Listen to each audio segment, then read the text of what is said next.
Dear colleagues, distinguished guests and participants, and it's a great pleasure, of course, for me and honor to welcome you today to the panel dedicated to the US after November 3rd. Will the healing begin? So our panel will not only devoted on the analysis about the results of the recent presidential elections, but also will be devoted about the roots and also the consequences of a more and more radicalized and divided society, where inequalities, social, political, cultural inequalities are increasing. So the main question is, what are the remedies in a troubled time? So it is a crucial topic that Reset Doc will further discuss soon. So let me start with our panel, introducing our distinguished guests, who are all very well known as scholars, but also as engaged public intellectuals. And they are also very influential in the US debate, because they are not only writing scholar scientific books, but also very much writing in a newspaper, magazine, and so on. So it's very difficult to summarize what they did and the many things they wrote. So just I will mention briefly some biographical information. Professor Michael Walzer, is a professor emeritus at the Institute for Advanced Study in Princeton. And he wrote a very, a wide range of topics, including just and just wars, nationalism, ethnicity, economic justice, social criticism, and so on. And author of the famous, also well-known, Just and Unjust Wars, Sphere of Justice, The Paradox of Liberation. Jelani Cobb is a Lippmann Professor of Journalism at Columbia Journalism School. He's a staff writer also of the Newyorker, so both academic and as a journalist. And he writes frequently about race, politics, history, culture. And among his last book, we remember also The Substance of Hope, Barack Obama, and Paradox of Progress. Then another distinguished guest, Professor Lisa Anderson, who is a special lecturer, and James Stockwell, Professor of International Relations, Emerita at the Columbia University School of International and Public Affairs. And she served as president of the American University in Cairo. And her research are mainly focused on state formation, Middle East, Northern Africa, and many other things. Then Jed Purdy is professor of law at the Columbia Law School. He teaches and writes on constitutional, environmental, and property law, as well as on legal theory and law's intersection. Only one or two books I quote here, Nature, and a trilogy on American politics that concluded with Tolerable Anarchy. So now, I would say more and more other things, but just to let you know our few information.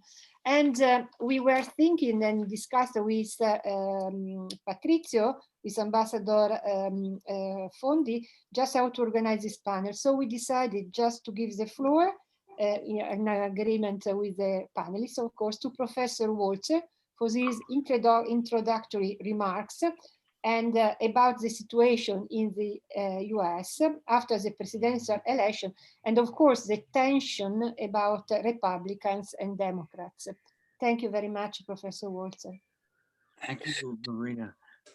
So I will try to get the discussion going by just making 4 points about the election and where we stand today. First, obviously, the election had a double result. It was both a relief and a great disappointment. A relief that Donald Trump will be out of the White House and a decent man will sit there. But the election was not a repudiation of Trumpism, not the repudiation that we hoped for.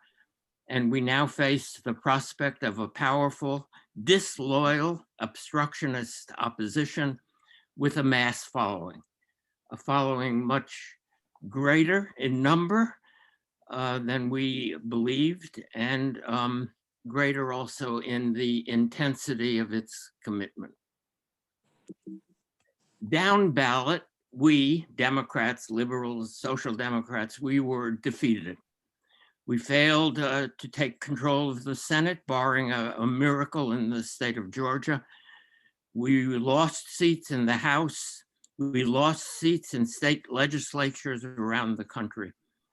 All this is very worrying for what now shapes up to be another fateful election in 2022. And we need to understand the difference between the election and the down ballot defeat. Apparently, the few Republicans who voted against Trump and the many independents who voted more against Trump than for Biden, these people wanted a change in the presidency, and then they wanted a restraining force on the new Democratic administration. And that is what they have achieved. Now, second point, what can Biden do without the Senate? What can he do on the key issues of environment, economy, healthcare, inequality, racism, and immigration? Well, he can accomplish quite a lot with executive orders, especially with regard to the climate. He can rejoin Paris. He can enforce various climate rules that Trump has abandoned. But we cannot have a Green New Deal without Congress. Biden can improve Obamacare through various executive orders, but probably not achieve a public option. He can make our immigration policy more humane. He can probably guarantee the continued residence of the Dreamers. He cannot enact the kind of immigration reform that we need without Congress. It's very, very hard to see any real challenge to inequality.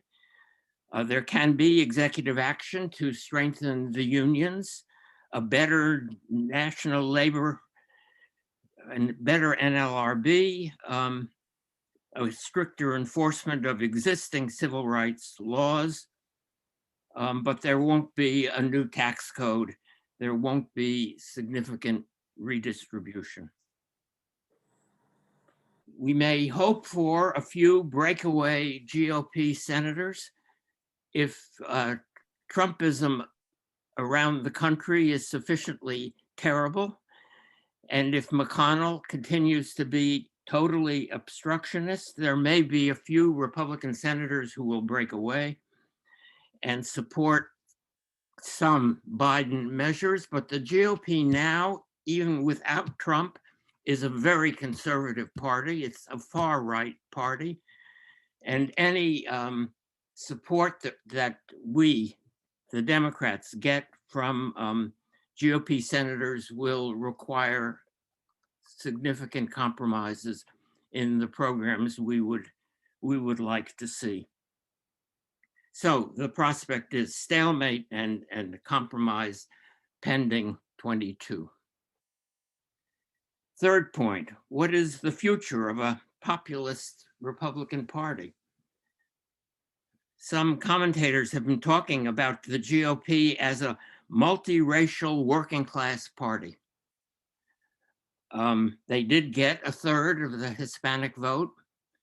They got a larger proportion of the Black vote than Hillary had gotten, than Trump got in 2016, especially among Black men. But it is very hard to understand how there could be a working class party without a program that addresses the material interests of the working class. Perhaps it is sufficient to address the psychological interests, the emotional interests, of the working class, or of significant parts of the working class, that feel that they have been abandoned, left behind. How long that kind of a politics can be sustained is unclear to me, but probably longer than we would like to believe. Fourth point, what about the Democrats? What future for the Democratic Party? We now see very clearly in the aftermath of the election, the division between a left, a progressive left, and a center. And that division is bitter in some places. And right now, sadly, the arguments from the left don't make a lot of sense. It was always a cliche, our cliche, that a higher turnout would be better for the left. We had a huge turnout, and it did not bring the benefits that Bernie Sanders promised. The increase in Black turnout was enormously important. It probably enabled Biden to carry Pennsylvania and Michigan. The percentage of Blacks voting Democratic was down, but the turnout was sufficiently high to make up for that. And that probably provided the margin of victory in several states. But there was also a much higher turnout of Trump supporters, of working class of all ages, mostly men, but not only men. And that is an issue that we will have to address, and recognizing that the masses, as we used to call them, are not at this point reliable Democratic voters. So what should the Democratic Party be like? What should be the aim of progressives and centrists? Well, I am an old social democrat, and I cling to that kind of politics. It does seem to me now, as it always has, that a center-left party with a strong economic program, a center-left party that doesn't talk about defunding the police, and that promotes racial equality in concrete ways without talking about systemic racism. I think woke America is a new American minority. And if we are to build a coalition that can govern, not reach across the divide, I think, a coalition that can govern from our side of the divide, that can govern against an obstructionist Republican Party. To build that kind of a coalition requires an older politics than some of the progressive Democrats are now talking about. And it is, I think, a politics very much like what social democrats, laborites, democratic socialists in Europe have long supported, and that they gave up on when they adopted neoliberal economic policies. One of the reasons for our difficult situation is the neo-left politics adopted by the neoliberal politics adopted by the Democratic Party in the 90s and continued in the Obama administration.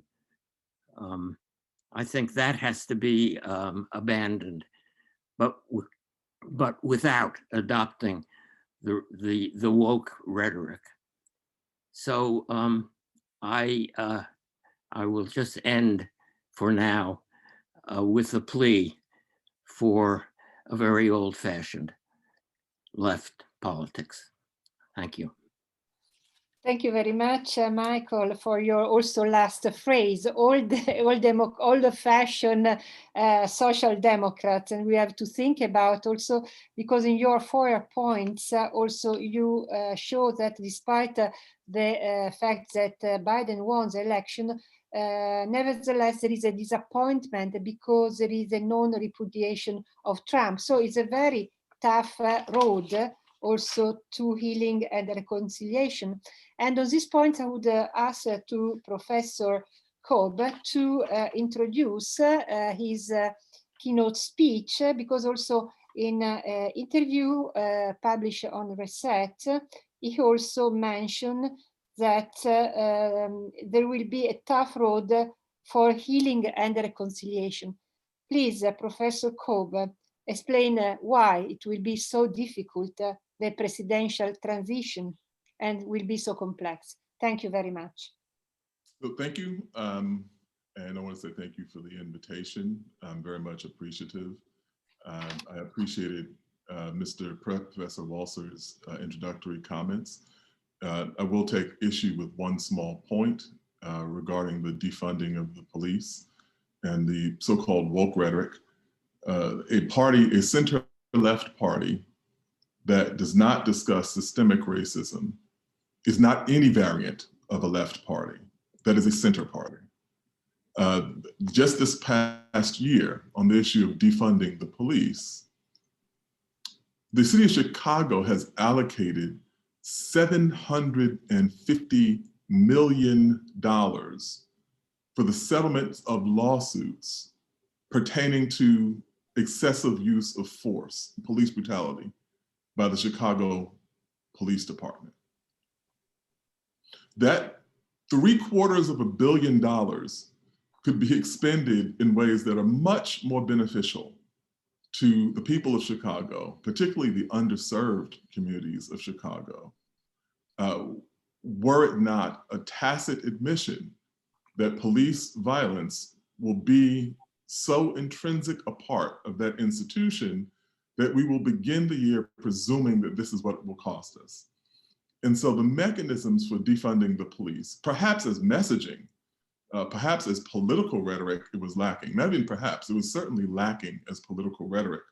But the underlying ideal is pointing to a vital reality and a crucial reality in the population that the Democratic Party is reliant upon, the most loyal demographic of the Democratic Party, disproportionately suffering from this concern. And so I would just be mindful that without any discussion of those issues, we're looking at a long-term future. What the old left learned about these issues in certainly in American history, was that they were crucial to the interests of the broader left. And so with that, I have my comments are written, but I don't want to bore everyone. So I'll read and then I'll talk a little bit, and I'll read and I'll talk, we'll go back and forth. And I will do my level best to stay within time. I really very much respect time constraints. The 500,000 minutes that comprise 2020, each of them a timestamp for a period of travail, of plague, of conflict, and of reckoning, have seemed somehow longer than a single year. As if some cosmic focus group had decreed that a single trip around the sun was insufficient to cover this catalog of human occurrences and had slipped extra days into the calendar. But in fact, we needed only 9 of those minutes, or to be precise, 8 minutes and 46 seconds extracted from May 25th, Memorial Day, to convey to future generations everything they need to understand what it was like to live through a year like this one. The images of George Floyd, 46 years old, unemployed, and Black, the agonizing collection of moments in which his life was extinguished, have become an indelible shorthand for a familiar form of American tragedy, a travail so enduring as to be almost predictable. I think you're getting some feedback.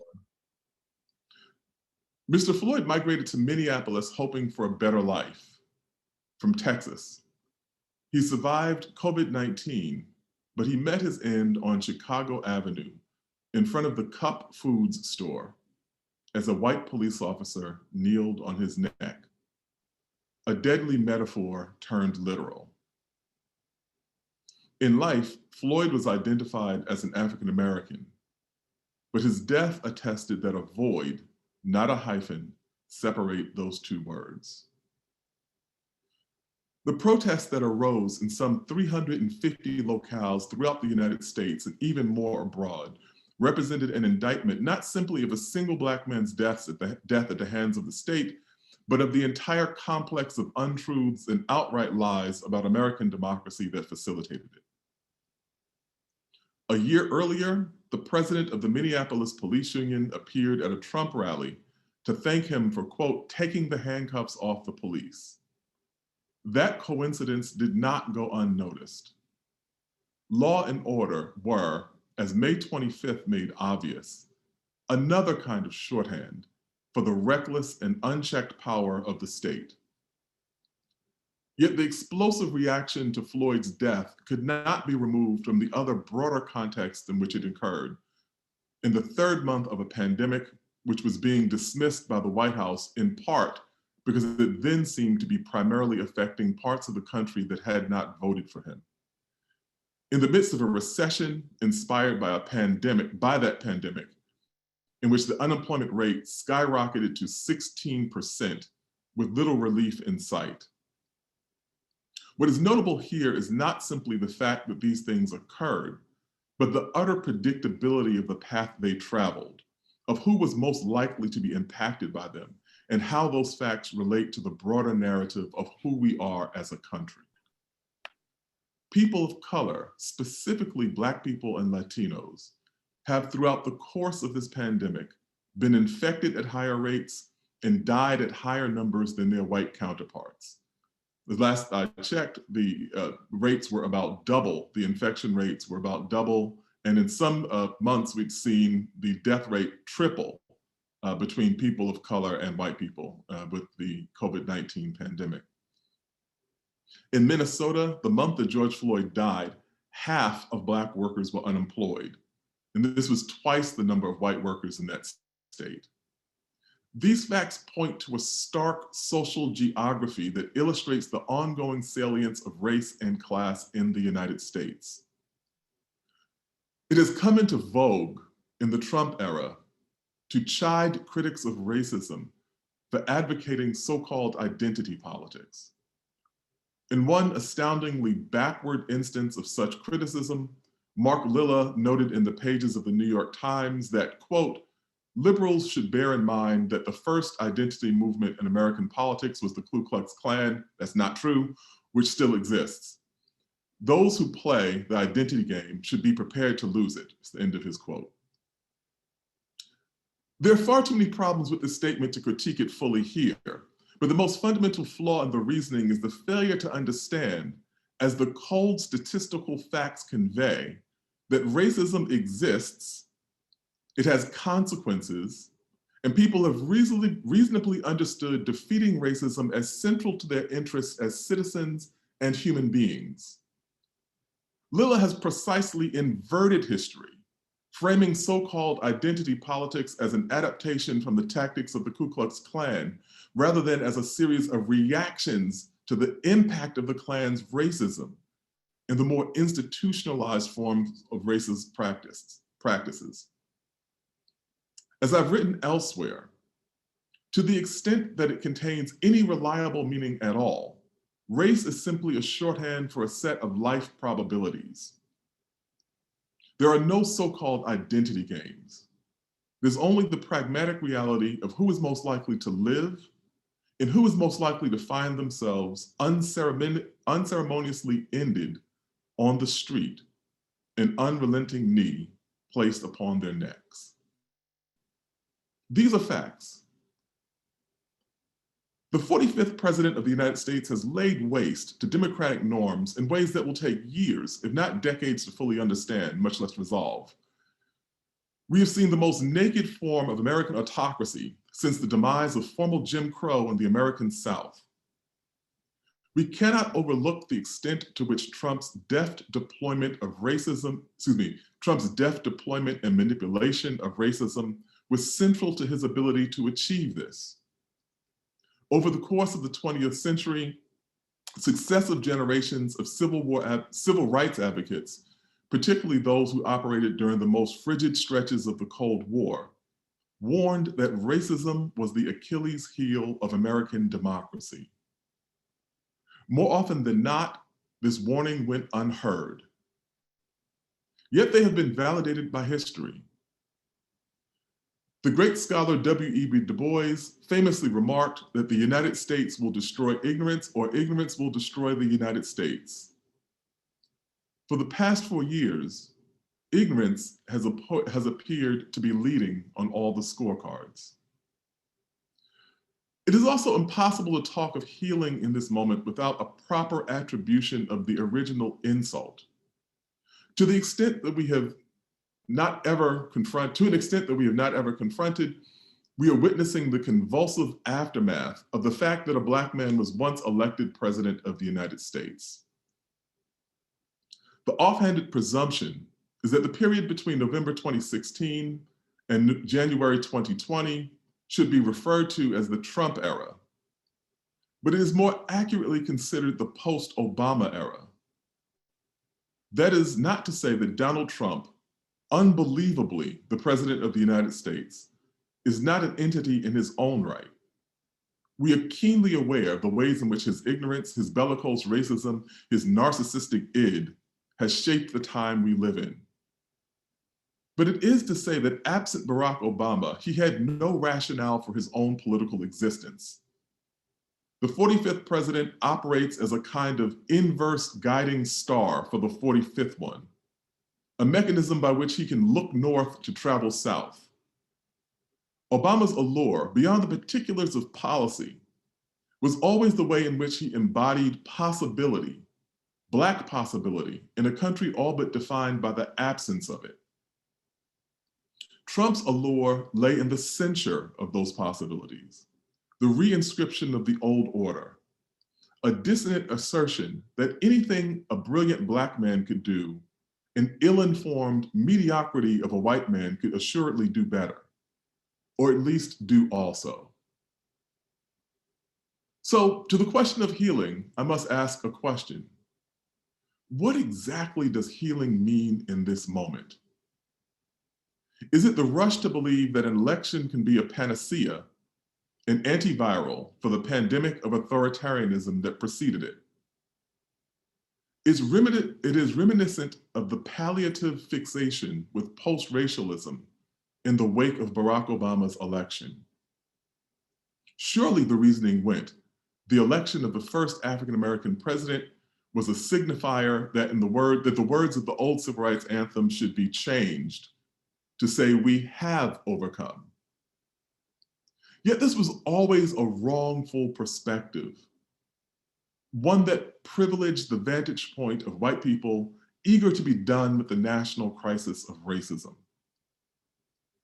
In 2008, Barack Obama won 42% of the white electorate, a higher share than either Democrats John Kerry or Al Gore won in the preceding 2 elections, but a minority of the white vote nonetheless. The post-racial canard heaped meaning upon the fact that a minority of white voters cast ballots for the candidate they thought was the best person for the job, despite him being of a different race. In essence, they were praising 42% of white voters for doing what 100% of Black voters had been doing since the 15th Amendment gave us the right to vote 138 years earlier. As the saying goes, one should be careful not to break your arm while patting yourself on the back. Even before the November 3rd tally or the extended epilogue to the election began, the language of healing, or even more alarmingly, the word normalcy, was beginning to occupy the same emotional and psychological space that the idea of post-racialism did 12 years ago. And it betrayed a similar myopia. As I wrote in the New Yorker the week of the election, It seems that the bizarre, dysfunctional, and dangerous times we live in have been distilled into a morality play with a cast of 330 million people. The disastrous impacts of Trump's coronavirus denialism are already apparent. Nearly 8 months after lockdowns began, hospitals in many places are once again at capacity, and case numbers are rising like a symptomatic fever. This would be dangerous enough, but we've seen the consequences of his other forms of denial come to bear this year. His absurdly agnostic climate change perspective, while wildfires made the state of California look like the set of a disaster movie. An irrational rejection of the importance of the Affordable Care Act, while millions of Americans suffer through the effects of the pandemic. A magical belief that the economy can prosper despite the latter concerns. But there's another form of denial that may be just as crucial to our future. Science is increasingly worried that the coronavirus will become endemic, a permanent part of our lives going forward. We should hold the same concern about the anarchic forces of Trumpism. We've witnessed a plot to kidnap a sitting governor that was essentially ignored by the President of the United States. Donald Trump corralled disparate and perennially disgruntled forces in American life and turned them into an electorate.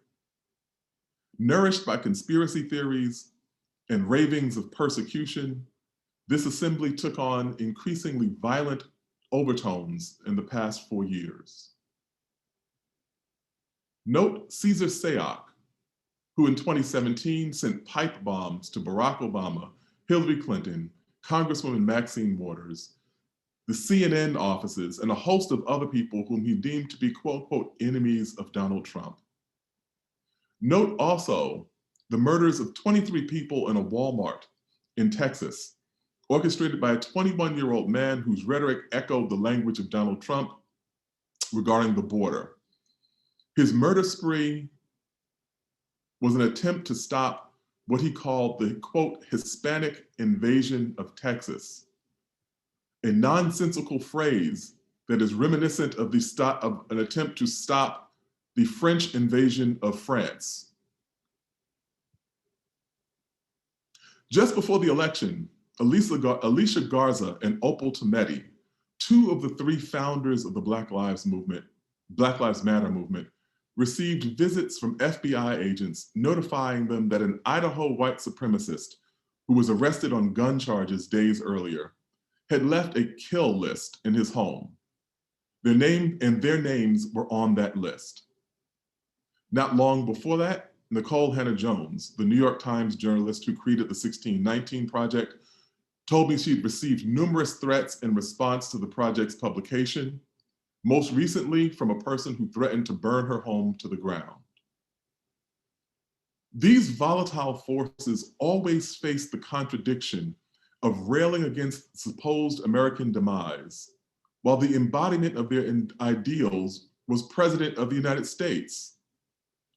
This is why the useful hokum of a so-called deep state of government bureaucrats undermining Trump's valiant efforts proliferated so widely and easily. On one level, the poetic defeat of Trump by the exact same electoral margin he wielded over Hillary Clinton is an anticlimax, and his more volatile following now finds itself all dressed up with nobody to shoot. But a less sanguine and perhaps more realistic perspective suggests that the end of Trump's presidency does nothing to break this fever. Indeed, it may spike higher with a Democrat in charge. In short, we are not out of the woods, and we may have, in the course of navigating to a clearing, unwittingly plunged even further into the forest. There is a possibility that some healing of the nation's democratic prospects may take place, but I would not be surprised if matters grow worse before they grow better. The same demographic paranoia about white people being outnumbered that Donald Trump harnessed in 2016 will remain as an ambient force in American politics. a more radically honest conversation about the extent to which this nation has habitually resisted the prospect of multiracial democracy will be necessary before we can even begin to approach a reparative path. It is not an exaggeration to say that our survival depends in some large measure upon us doing this.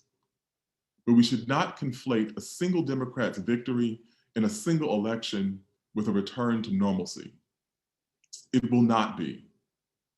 And we should always recall that the blinkered idea of normalcy, which is what we called everything before Donald Trump's regime, is ultimately what got us here in the first place. Thank you, Professor Cobb, for your insightful analysis. And just to show how tough is road for high healing and reconciliation because of the persisting and augmenting racism also in the pandemic time. So on this question, very complex question, I would like to open the floor to the next panelist. And for the first round, and then for further remarks in the second round, and inviting in the end Professor Walzer to close the circle with final comments. So I would like to invite Professor Anderson just to comment some issues, and also to ask her what are the play games at stake in an era where social, economic, and cultural inequalities are increasing? Thank you very much. It's a delight to be here, and I appreciate the opportunity to discuss these issues with all of you.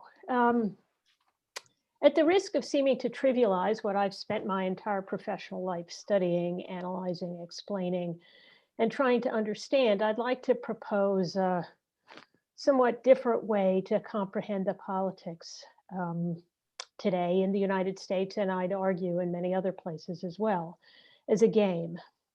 Not in the sense that my rational choice colleagues use the term, though I think their choice of terminology is revealing about their conception of the stakes of political life, but as highly organized professional athletics, with teams and leagues, celebrities and TV ratings, good sports and cheaters, league tables and championships, scouts and statisticians, fans, hooligans, and game day widows.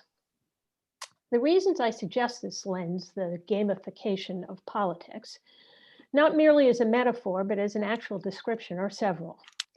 In the first place, it accents the extent to which politics has grown into a spectator sport, dividing professionals from amateurs and divorcing it from any appreciable impact on the daily lives of ordinary citizens. Of course, I know that policy, both good and bad, shapes the very fiber of our lived experience. From the roads we drive, the schools our children attend, the very food we eat, and the air we breathe. But the process by which we choose the people who make those policies, politics, has become so theatrically performative that it has been stripped of any serious discussion of policy and transformed into a spectacle. In 2015, a tech entrepreneur suggested in the Huffington Post, and I quote, "Let's turn the tide of voter apathy through the power of engagement science, fun, and gamification." The point of the game is voter turnout, not policy debate. And by this standard, I suppose the election was a great success. But that kind of political competition also means in turn that it favors performers, of which Trump is a perfect example, as I will illustrate momentarily. And it arouses the fan bases and team cheerleaders, driving ratings and advertising revenues, and not trivially in this particular era of COVID lockdowns, justifies raucous collective rallies of protest in support of the team when there isn't any team otherwise. More Americans have died of the COVID virus than died in the Vietnam War, and yet there is a disassociation in the popular imagination. For many Americans, these deaths are unrelated to public policy and may even have been invented, fake news, so as to prevent us from working and socializing and attending our actual real-life in-person games and matches. So too, the very real policy debates about race and racial justice have been trivialized in competing slogans, Black Lives Matter, No, All Lives Matter, and clashing rallies.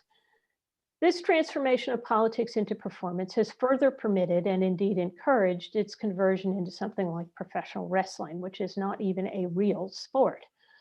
Trump, ever sensitive to the entertainment value of his position, provided a performance in the first presidential debate that was more reminiscent of WWE SmackDown, the popular televised professional wrestling program, in which performers portray prize fighters vying in scripted wrestling matches with predetermined outcomes.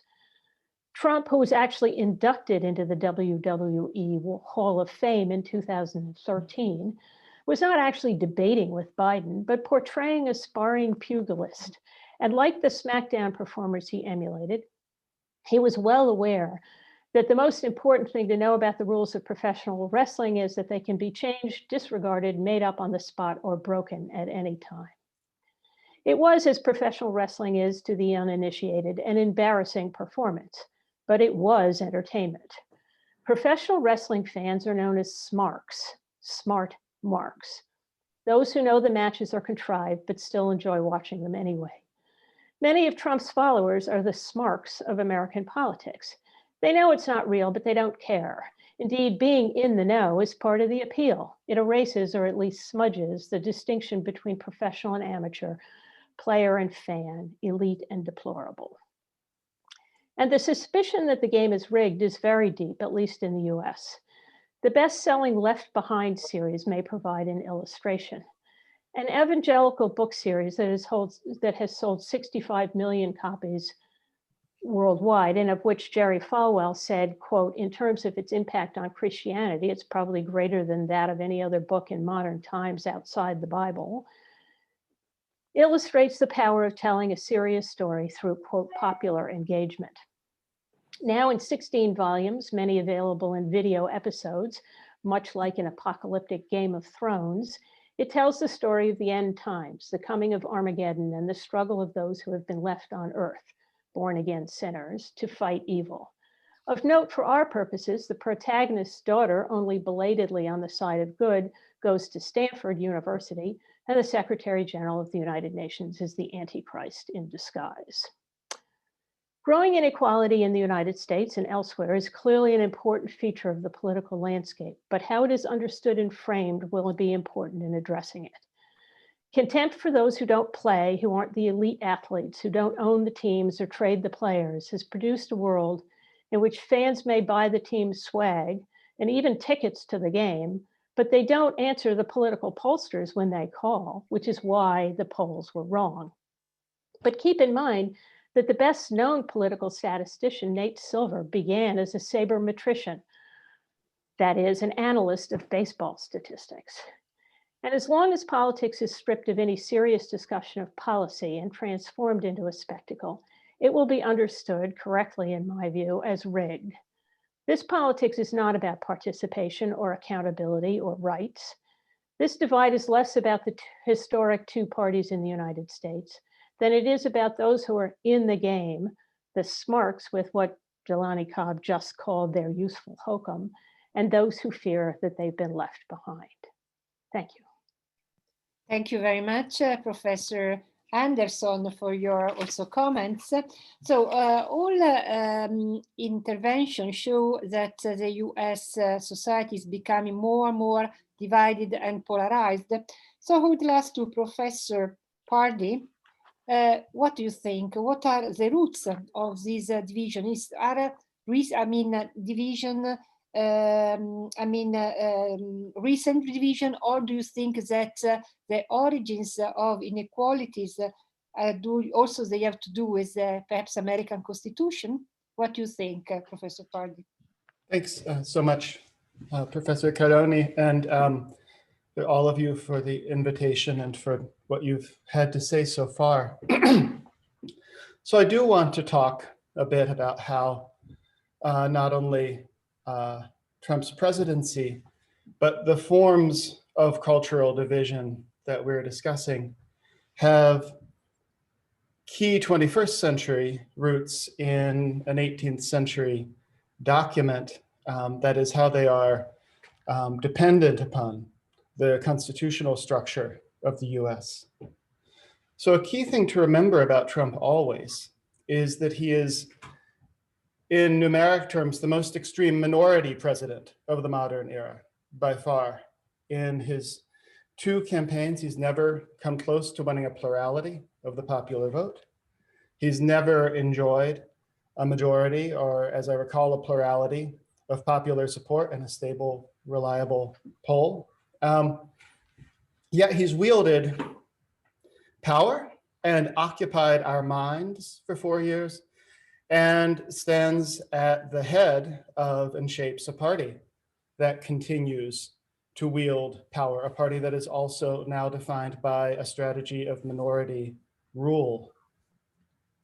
So when we talk about a polarized society and polarized politics, we may tend to assume that society is conveying its divisions to politics by a certain kind of electoral and discursive transmission belt. People have various disagreements and prejudices, and these result in a divided politics. In the last few years, we've increasingly shaken off that easy assumption and rediscovered that political leadership matters immensely in shaping our conflicts. Herzen said about Napoleon's career, "It is possible to lead astray an entire generation, to strike it blind, to drive it insane, to direct it toward a false goal." It's evidently still possible. And political leadership, in turn, is deeply responsive to the constitutional system in which it operates. That is, it's deeply responsive to the way that campaigns are shaped and turned into power in ways that in turn give shape to the campaigns and the divisions that they propagate and feed on. So the US constitutional order, in conjunction with today's partisan configuration, produces a persistent split between national popular majorities and the constitutional governing majority. And this in turn produces a situation in which both sides can believe that they are the proper merited national majority, the ones with a right to rule. One is the numerical majority, I would say the proper democratic majority. The other is the governing majority, the constitutional majority, and Trumpist demographic minority. The campaign style rewarded by divided government and the availability of minority rule also works, and I'll say a bit more about this later, but I want to get this claim out, also works to persuade both sides that they are endangered political minorities under existential threat. Put these two together and you see a political order that isn't just failing to build a new center, but is actively undermining the preconditions of a stable democratic politics generally. Above all, the disposition to accept ruling and being ruled in turn, which is what life in a democracy should imply.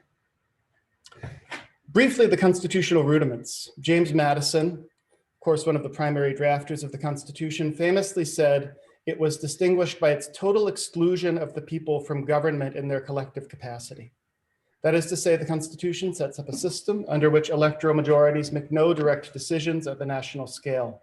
They don't elect the president, pass laws, decide on the meaning of the Constitution, and indeed, they don't determine the partisan composition of the House or Senate, which are determined by district and statewide elections. These arrangements produce the possibility of minority rule. What makes the potential real is the combination of partisan and geographic polarization. With liberal voters living in urban and inner suburban areas and voting for Democrats, and conservatives living in rural and exurban areas and voting for Republicans, as well as a further skew in which liberal Democrats live on the coasts and conservative Republicans in more thinly populated inland states. The Electoral College and the Senate can produce governing majorities from electoral minorities. That's what we had from 2016 to 20, and very nearly had again in the last election. Because the federal courts, including the Supreme Court, are filled by presidential appointment and Senate confirmation, the governing majority in the elected branches can entrench itself in the interpretation of statutory and constitutional law, even when out of electoral power. This means it's a winning political strategy to run a campaign oriented to deepening the form of polarization that we're talking about. The constitutional structure doesn't require building a majority coalition. It lets you win by producing one out of a sufficiently intense and concentrated electoral minority. producing such a ruling minority was the marketing genius of Trump's 2016 campaign, in which a kind of intuitive gift for demagogic peddling coincided perfectly with both the perversities of the constitutional structure and Senate Leader Mitch McConnell's judicial entrenchment strategy. The second key thing to understand in this picture is the way that the US Constitution is a sort of anti-legislation machine. It creates enough barriers to effective action within its structurally divided government. The parties that come into power can typically deliver very little of their notional platforms, if any. This has produced a widespread lesson, which passes for political wisdom in the US, that elections don't really change anything. It's thus that much harder to run on the changes majorities might actually support, such as the rudiments of social democracy and basic gun control, which are actually quite popular. People believe they know better, and in a sense, they're right. So this situation favors over time the development of a different kind of campaign, an essentially defensive one, warning against the existential threat posed by the other side. It may be that we can't really do anything, but we can protect you from them. This is now a bipartisan strategy and a bipartisan feature of political culture. Supermajorities in 2020 told pollsters they believed the country would face disaster if the other candidate won. I think you can make a pretty clear case that this is true of Trump, but it's true of Trump partly because he had run a right-wing minority rule version of exactly this strategy. So it isn't exactly an independent variable. So all of this seems pertinent to me, in part because we need an account of how we ended up here, and in part because it shows the limits of a standard American language for overcoming polarization. The idea that people of persistent disagreement find commonality in the transcendent values of the Constitution. That's an idea that did some generative work in the second part of the 20th century, in key registers of the Black freedom struggle, in the anchoring of certain political norms of decency and partisan tolerance. But I think that we have to confront that this particular basis of constitutional common culture, the Constitution, no longer plays, if it ever properly did, that unifying role. We have to confront it as nothing less than the ground on which our division has been fostered, and be prepared to confront the institutions that make us something other than a democracy. Because we do have national majorities for a more decent and more promising direction, but they are choked and redirected by the institutional forms in which their mobilization is turned into power or suffocated. Thank you.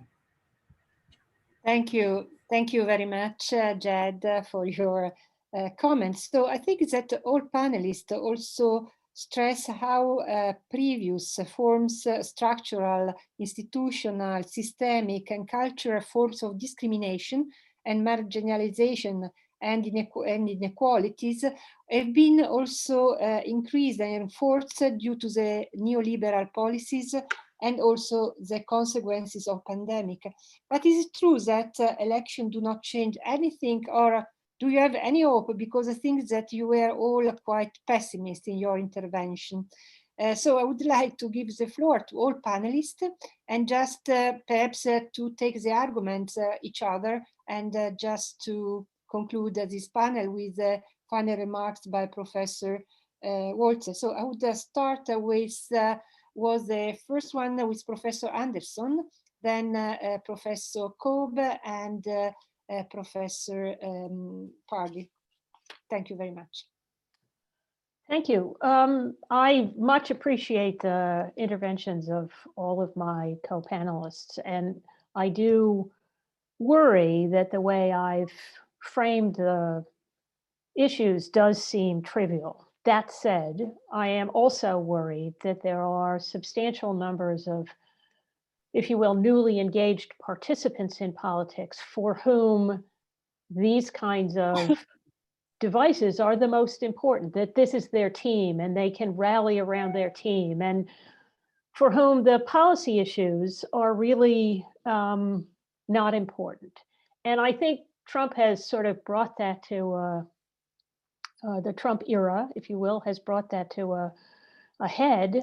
But honestly, I think in some respects, that feeling that the game was rigged and far distant and hard to be engaged in and so forth and so on has been going on for some time. And so I think the big dilemma to me is how to reconnect the political process with genuinely observable, important policy outcomes. And at this point, most of the last, I would say probably 20 years has been devoted to people saying, well, I couldn't do what I promised to do because the other party prevented it, or because I was, deprived in some way of the opportunities that I would have deployed to, keep my promises and so forth. And I think this is partly the institutional arrangements do make it, increasingly difficult, as Professor Purdy suggests. But I do also think that unless we can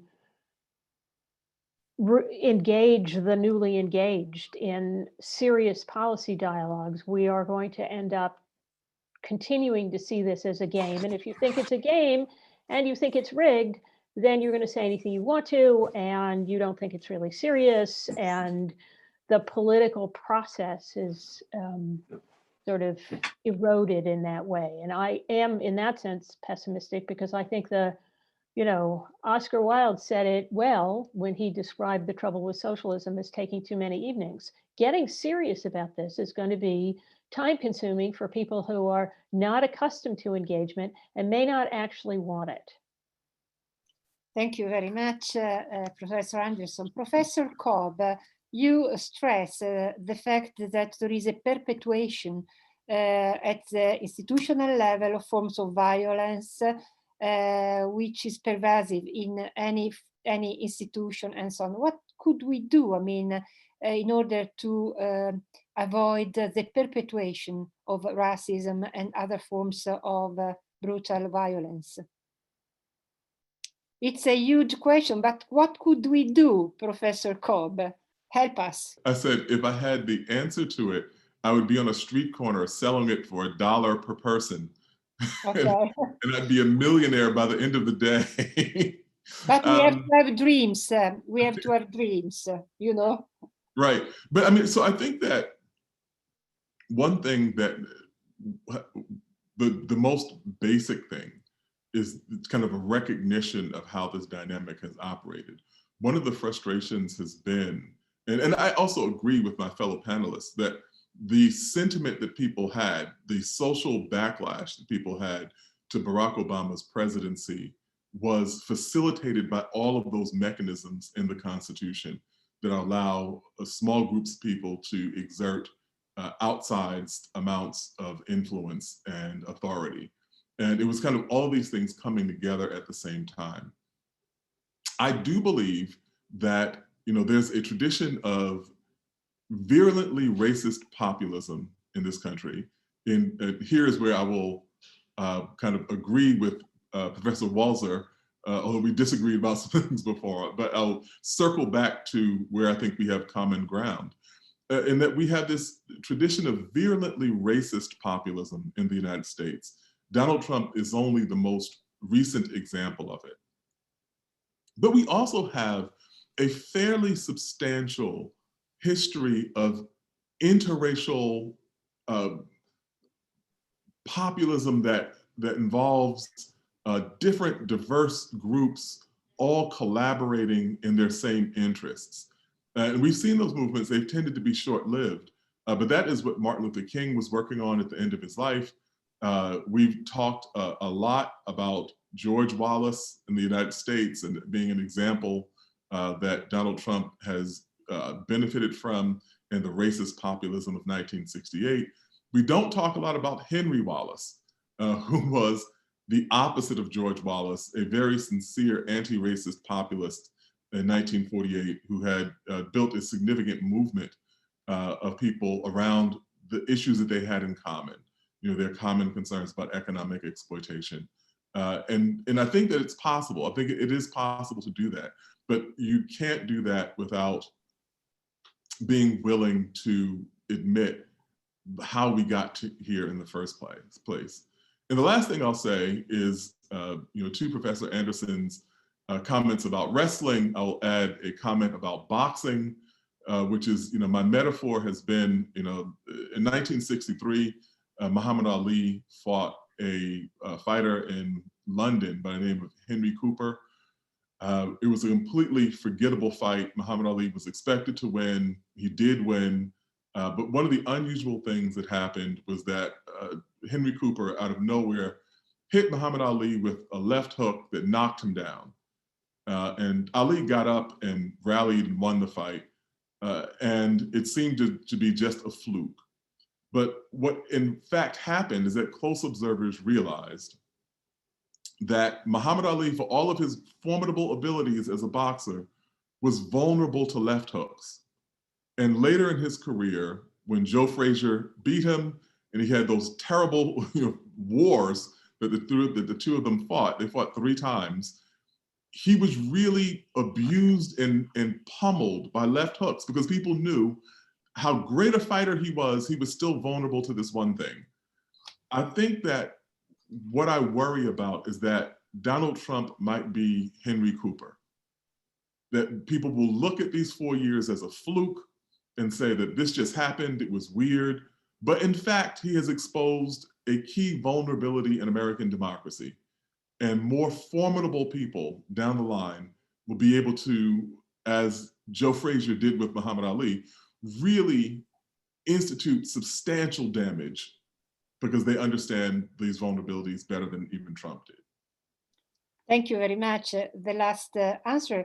Professor Purdy, in your presentation, you stress the fact that genealogically, that some forms of marginalization or polarization still exist in the US Constitution of the 18th century. So my question is, do you think that should be renegotiated, this national pact or a reform? What do you think about that? Because it's a matter also of national collective recognition on this constitutional. What do you think? Because it's clear that also constitutional problems have emerged during the Trump's era. Yes, so briefly, I think there are 2 paths to constitutional reform. One works with the existing document as written and tries to make changes in its operation and the consequences of its operation for the bifurcation of national majorities that I was describing. You can analogize this to House of Lords reform or Parliament reform in Britain in the 19th and 20th centuries. Things like adding states so that the Senate comes closer to approximating a national majority. Things like pushing hard to change Senate rules so that it wields a less substantial veto over national policy making. Things like adopting legislative workarounds for the Electoral College. You can also confront something that those on the liberal left and center have been almost oblivious to, and when aware of it, alarmed, which is the idea of actually convening an explicit engagement with the constitutional text itself in the form of amendments, which used to be quite an ordinary form of progressive activism. Key and quite basic ones were passed in the early 20th century, or even indeed a convention. I think it's worth reflecting on the reasons, and they may be illuminating, that we who are Democrats in the small d sense, we who believe that all the people who live with a set of rules and bear their consequences ought to have the capacity to assess and change those. If we don't think that applies to our Constitution, we might ask why not. There may be reasons, but it's at least worth asking the question. I'd also like to say super quickly how grateful I am to what the other panelists have said, and to add my enthusiastic, though troubled assent to the idea that going back to 2015, is not nearly enough, and that we need, although I fear we may not get from the incoming administration, a sustained engagement with the multifarious reasons that 2015 led to 2016.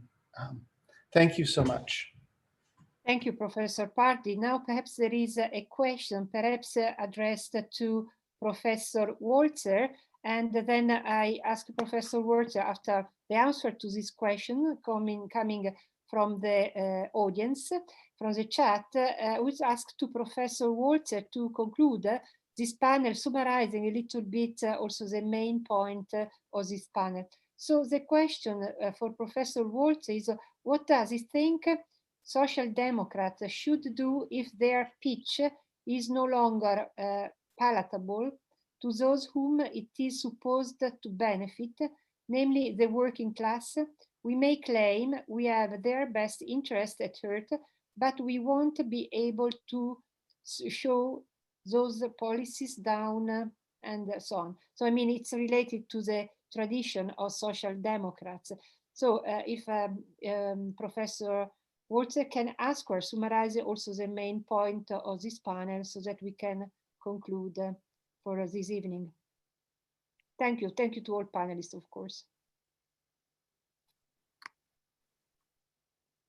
I don't know whether Patrizio... A moment, sorry, there was, I'm Giancarlo, there was also another question for Michael Walzer. It could be interesting to listen to his answer, because there was a crazy question. When he said to be a social democrat, to have a social democratic vision, someone in the chat said, voila, he admitted to be a communist. My question is, how can it be possible that the United States, there is no way to distinguish between social democracy and communism? Yeah, it was quite a tough question also in these regards. In Italy, it's very clear the difference between also liberal socialism, which is a Rosselli tradition.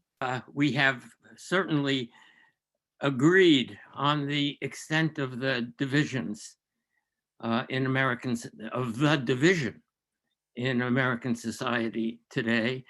And I think, judging from the comments, we are probably also agreed that there is not much to be gained by reaching a hand across the divide, because there aren't people on the other side willing to take our hand.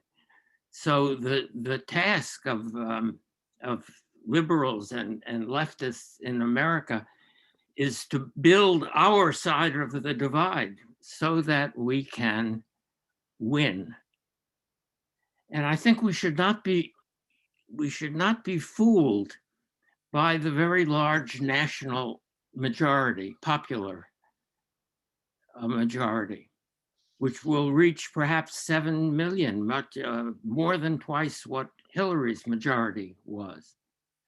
But that is a majority piled up by voters in California and New York and Massachusetts and Illinois and a few other states. In the rest of the country, we Democrats now, we are a minority party. And America is a radically decentralized society. Our police are the most radically decentralized of all our governing institutions. We have 18,000 police jurisdictions. And the fight, which is a necessary fight, to change, to transform our police forces, is going to be a fight that has to take place again and again and again in literally thousands of communities. And that is a kind of politics that the left, which has always been focused nationally and not focused locally, we have a lot to learn about how to pursue that kind of politics. And it isn't easy. the example of what has happened in Minneapolis after the murder of George Floyd it shows us how difficult that is going to be. Minneapolis now has a crime wave almost as bad as the crime wave of the 1990s, with a police force that is effectively on strike. And the city council, which voted to transform the police force, is so far helpless to deal with the crime wave. So we have a lot to learn about how to fight across the divide and how to do it not only nationally, but locally. Now,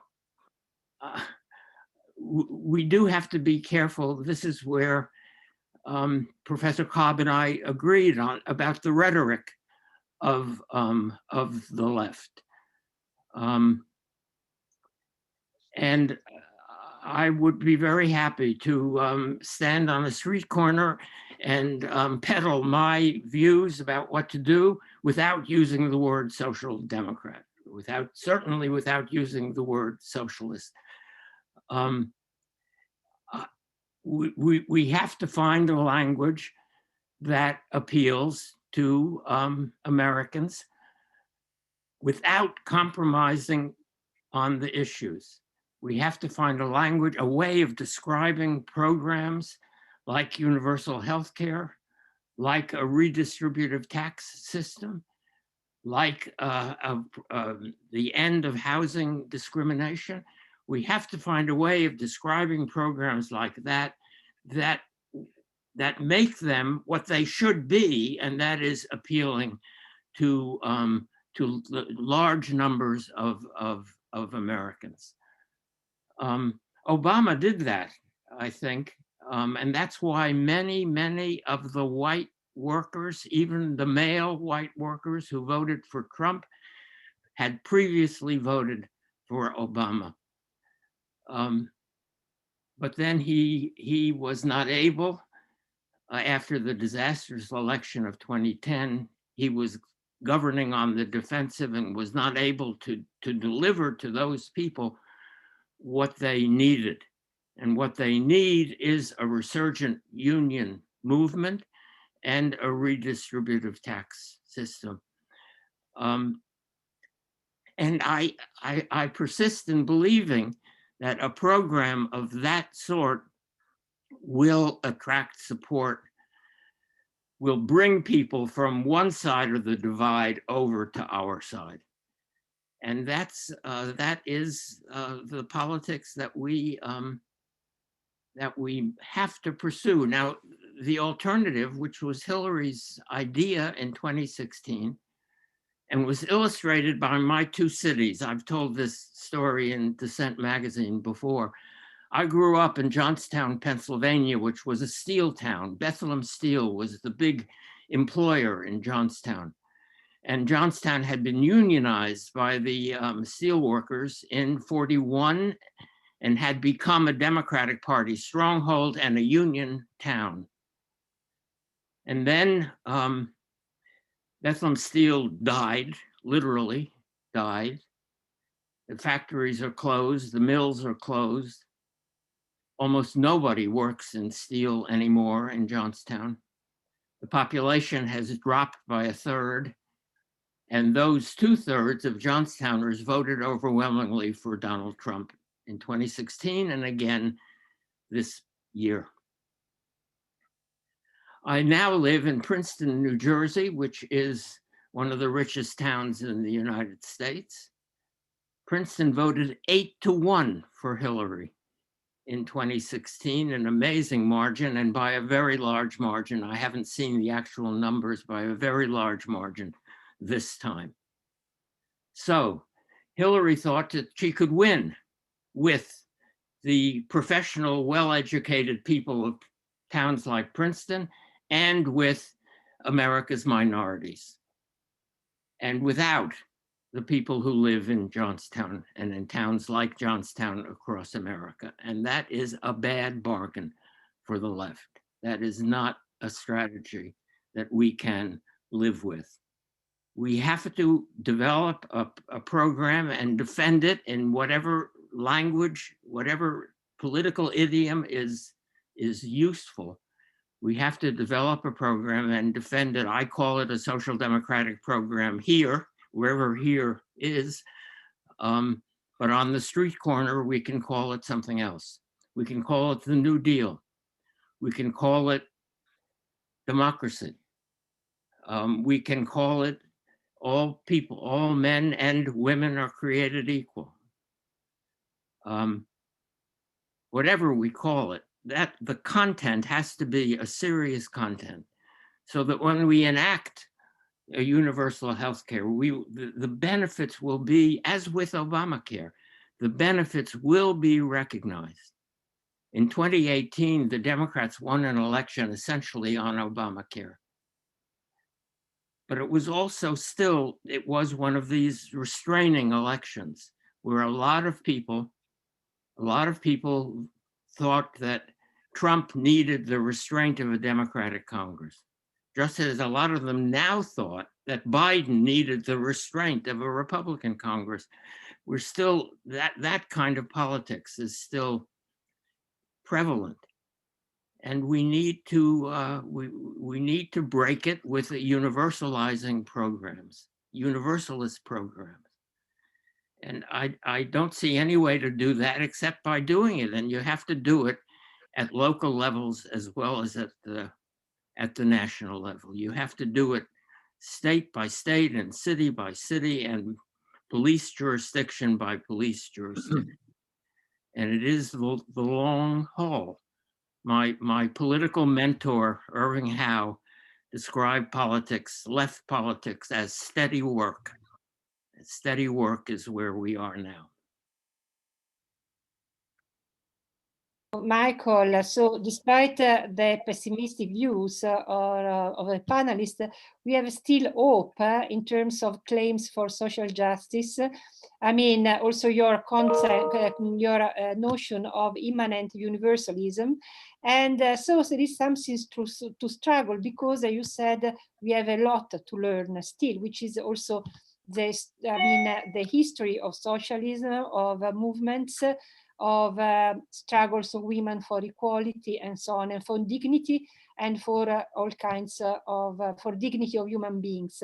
So I think that perhaps could be too optimistic, but we have to believe in the fact that we have to do a lot, still learning, still working. And I think that it's very important, new forms of alliance among different groups, individuals, and so on.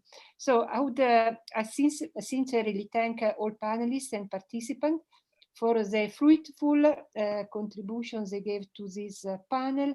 And I'm looking forward also for further debates in the light not only of the results of the presidential election in the United States, but also their consequences, which I'm worried is they will really persistent over years and over time, but will be the same also in Europe, in our country. So we have to restart a dialogue. So